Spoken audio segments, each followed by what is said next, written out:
L'intelligence artificielle, ça va vite, très très vite. Et ça suscite des espoirs immenses, bien sûr, mais aussi des peurs vraiment profondes. Au milieu de tout ça, il y a une question qui revient sans cesse. Une question essentielle qui nous touche absolument tous.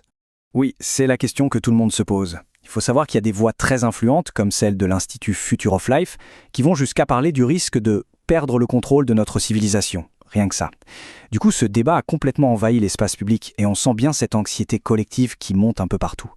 Il faut dire que la frontière entre ce qui est humain et ce qui est machine devient de plus en plus floue. Cette convergence nous force à nous poser des questions fondamentales sur notre identité et sur notre place dans le monde qui est en train de se dessiner sous nos yeux.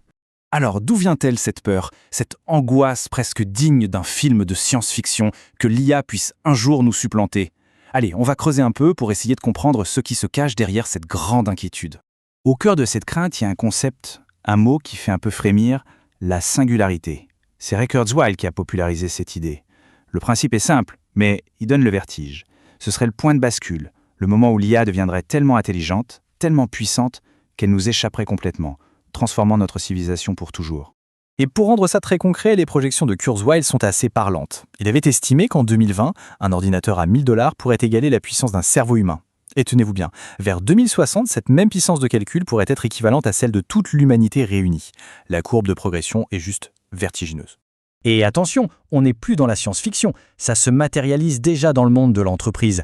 Quand un géant comme IBM annonce qu'il pense pouvoir remplacer près de 10 000 postes grâce à l'IA, eh bien, la menace sur l'emploi devient soudain très très tangible.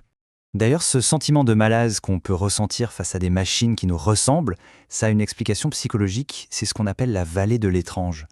Plus un robot nous ressemble sans être parfaitement humain, plus il nous met mal à l'aise. C'est une réaction très profonde, très humaine.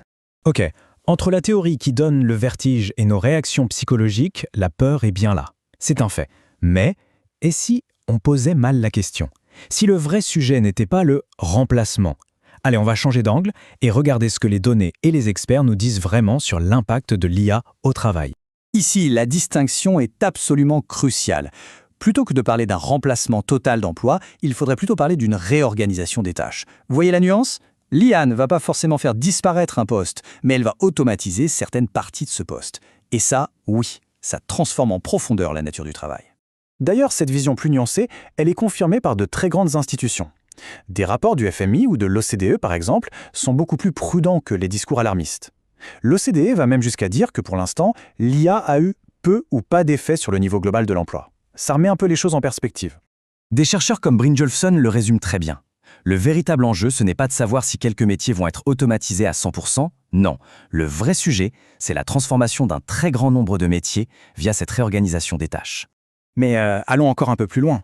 Au-delà de l'économie, des chiffres, qu'est-ce qui, fondamentalement, nous différencie des machines? Quelle est cette spécificité humaine qu'on ne peut pas réduire à un algorithme? La philosophe Cynthia Fleury met le doigt sur des capacités qui, en tout cas pour l'instant, échappent totalement à l'IA. Par exemple, notre aptitude à avoir une vision d'ensemble, globale, notre puissance de synthèse qui nous permet de connecter des idées qui n'ont a priori rien à voir, et par-dessus tout, notre besoin fondamental de l'autre, de la connexion humaine authentique. Dans nos sociétés où la solitude est de plus en plus présente, c'est vrai, l'IA peut parfois combler un manque, mais elle ne remplacera jamais une véritable interaction. Comme le dit cette citation qui est très forte, l'IA ne remplace que le vide. Bon, alors, si on n'est pas voué à être remplacé, mais plutôt à nous transformer, quelle est notre place dans ce nouveau monde? La question n'est plus de subir en ayant peur, mais de devenir acteur. Comment on passe d'une posture passive à une posture engagée, active?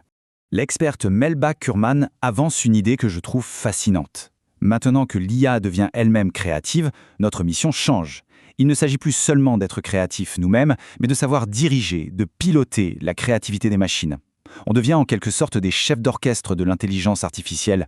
Cet avenir, il se construit autour de 3 grands piliers. D'abord, la formation, en continu, parce que l'adaptation, c'est la clé. Ensuite, un cadre éthique et démocratique, pour être sûr que cette technologie serve le bien commun. Et enfin, et c'est peut-être le plus stimulant, apprendre à piloter cette nouvelle créativité pour résoudre les grands défis de notre époque. Finalement, le cœur du sujet, il est là. La question n'est pas de subir passivement une technologie qui va nous remplacer, non. La vraie question, la seule qui compte vraiment, c'est de savoir ce que nous, en tant que société, on va décider de faire de cet outil qui est extraordinairement puissant. L'avenir n'est pas écrit d'avance, c'est à nous de le piloter.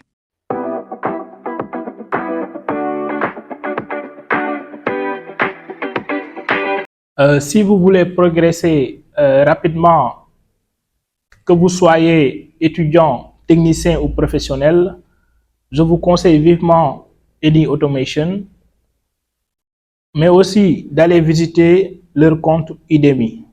Ok, merci.